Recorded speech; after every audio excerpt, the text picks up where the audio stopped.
ಹೈಡ್ರೋಫೀಡ್ ಗಾಂಜಾ ಮಾರಾಟಕ್ಕೆ ಯತ್ನಿಸಿದ ಆರೋಪಿ ಯುವತಿಯನ್ನ ಪಣಂಬೂರು ಎಸಿಪಿ ನೇತೃತ್ವದ ತಂಡ ಮತ್ತು ಮುಲ್ಕಿ ಪೊಲೀಸರ ತಂಡ ಬಂಧಿಸಿ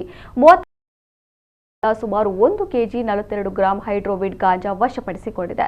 ಮೂಲತಃ ಶಿವಮೊಗ್ಗ ಜಿಲ್ಲೆಯ ಸಾಗರ ತಾಲೂಕಿನ ಹುಲಿದೇವರ ಬನ ನಿವಾಸಿಯಾಗಿದ್ದು, ಪ್ರಸ್ತುತ ಕುಂದಾಪುರದ ಕಾಲೇಜೊಂದರಲ್ಲಿ ಅಂತಿಮ ವರ್ಷದ ಬಿಸಿಎ ವ್ಯಾಸಂಗ ಮಾಡುತ್ತಿರುವ ವಿದ್ಯಾರ್ಥಿನಿ 21 ವರ್ಷದ ಸುಹಾನಾ ಬಂಧಿತ ಆರೋಪಿ.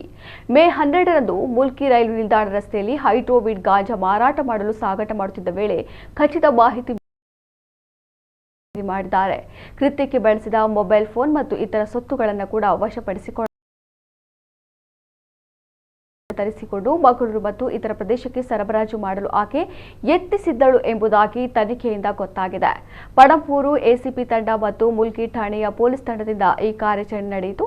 ಆರೋಪಿ ಸುಹಾನ ವಿರುದ್ಧ ಈ ಹಿಂದೆ ಮಂಗಳೂರಿನ ಕಾವೂರು ಪೊಲೀಸ್ ಠಾಣೆ ಮತ್ತು ಬೆಂಗಳೂರು ವಿಮಾನ ನಿಲ್ದಾಣದ ಕಸ್ಟಮ್ಸ್ ಅಧಿಕಾರಿಗಳ ವತಿಯಿಂದಲೂ ಎನ್ಡಿಪಿಎಸ್ ಕಾಯ್ದೆಯಡಿ ಪ್ರಕರಣಗಳು